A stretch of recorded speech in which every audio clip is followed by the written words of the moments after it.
Mag-world up. Po, yes. Ay, hello po Sir Mark. So, update lang po.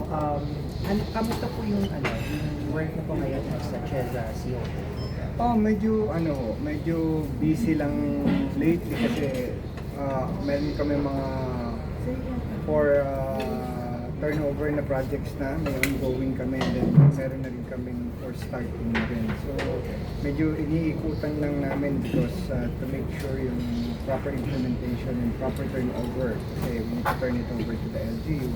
And medyo malalaki kasi yung mga proyekto namin recently, like STDP, mga Borham Park, mga ganyan, so mga hyperbaric chamber, so kasama yun sa mga projects namin. And then mga tourism rest areas, tourism information centers, ano pa ba, mga solar street lights namin sa mga tourism destination, floating docks namin, Esplanade, among the others.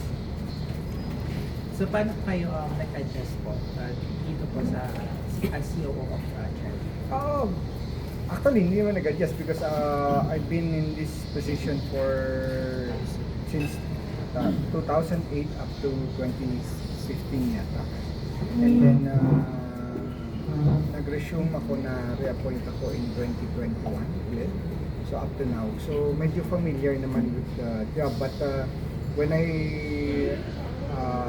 returned, nung na-reappoint ako, medyo marami lang trabaho because negative yung during the pandemic yan eh. So medyo negative yung finances ng office. When they presented it to me, I think it was negative 98 on the financial. So down na down yung opisina, lockdown lahat because I know you are all well aware na ang travel tax ang main funding namin. So that's the collection of 1620.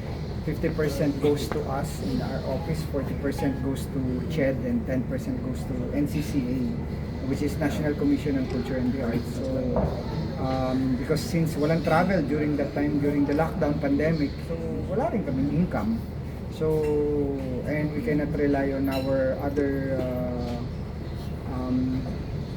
facilities like yung Banawi Hotel namin kasi lockdown nga, wala rin pwede, diba? So, there's nothing. So, doon sumadsad yung opisina, so we have to recalibrate and options from work from home during that time, so the pandemic. So ngayon medyo okay na because since 2024 we were already pre-pandemic figures, so naibalik na namin yung dating ano man yung during that 2019 below pre-pandemic, so nalampasan na namin for 2020 collection. We were more than 1 billion higher than the 2019 collection. May mga key projects po ba kayo na tinututukan? Yes, yung baka narinig nyo yung issue with El Nido right now. The black thing na lumabas. Yes, I saw it on the news also. So, yung STDP nila, kami na ang magpopondo at mag-implement because they really need it. Actually, we already mentioned it to the LGU last year, way back in 2020, to that they need to upgrade that facility, and we're hoping to help them. But unfortunately, it was not the direction that was chosen by the LGU during that time. But now they realize that we are correct in stating that addressing that issue urgently. So now, by hoping by next week, lumabas na yung term of reference, and then we already approved that budget for the expansion of the sewage treatment facility. So kami kasi, we can give that like in Boracay, diba? So and then we get a private partner to operate yung mga ganyan, like Manila Water, so who has the expertise to operate on those kind of projects. Yun yung mga malalaki namin. Borham Park, rehabilitation is there, as I mentioned a while ago. And then aside from those, yung malalaki pa naming projects, yung rehabilitation ng 10 domestic terminals. Kasi Kaap approaches and asks us funding support because wala daw silang budget as of now. So kami yung magpo-fund ng rehabilitation ng 10 domestic airports, which is namely Zamboanga City Airport, Pagadian, Butuan,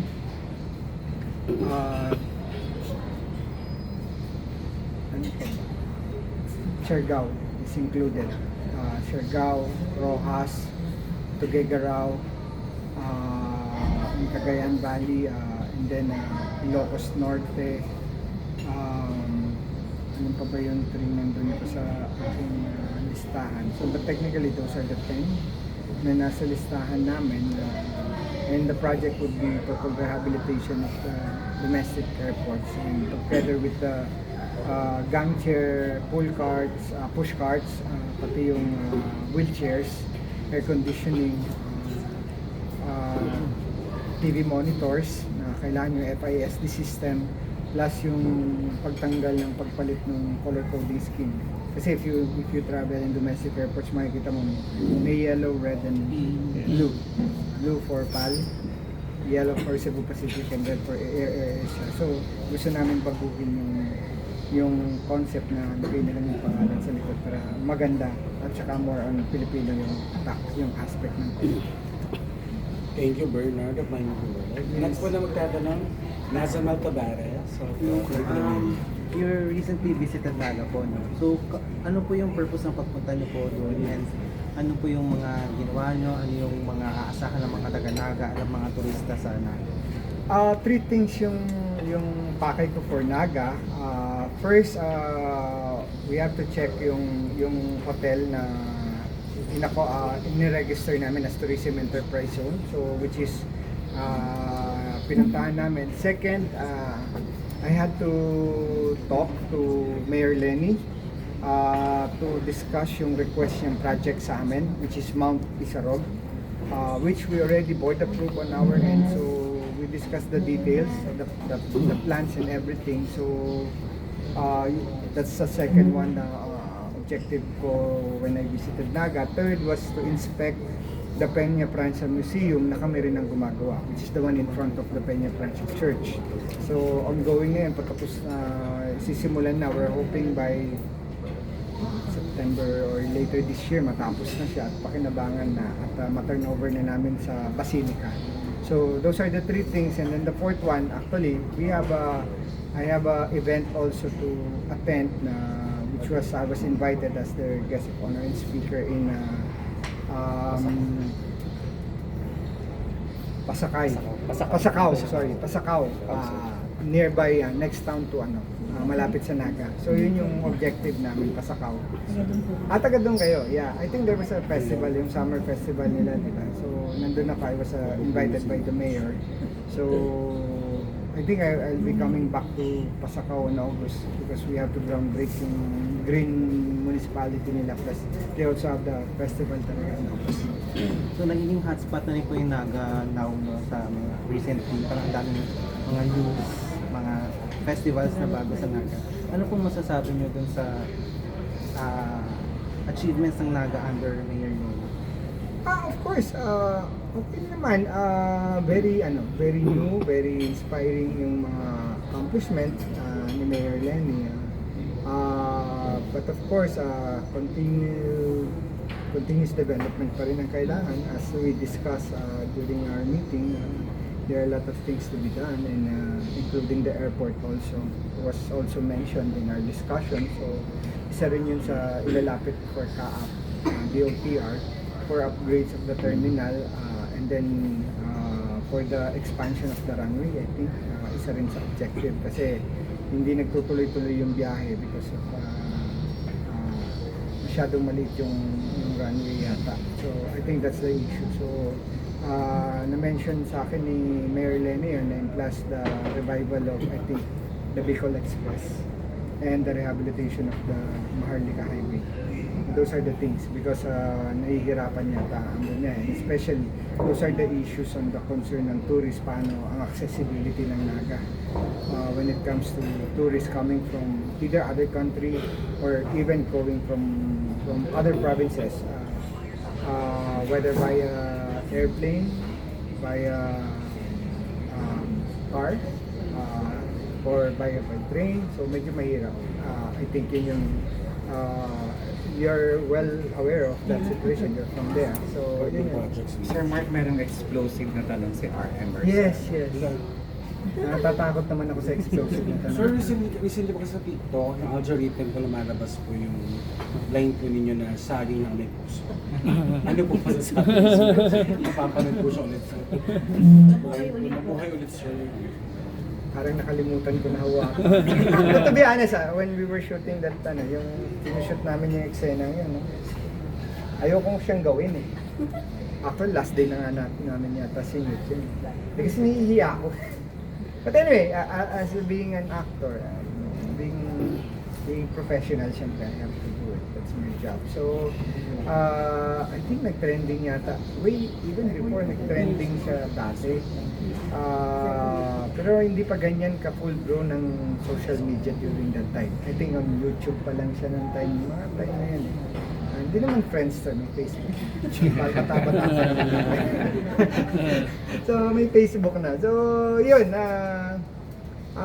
Happy. Part na nakakapagpasaya ako sa tao kasi tumatawa sila when they see it. But I mean, it was an iconic line and it was even, ang tawag dito, iniram pa sa akin. They even asked permission to borrow it for some of the sitcoms siya na ginamit. So, blessing din. In another way, salamat po dun sa pagkakataon na yun at tumatak yun. So at least there's something on the other side na makikita. At let's go kung alam nyo lang ng sinushoot talaga namin. Sa harap pa siya na simbahan.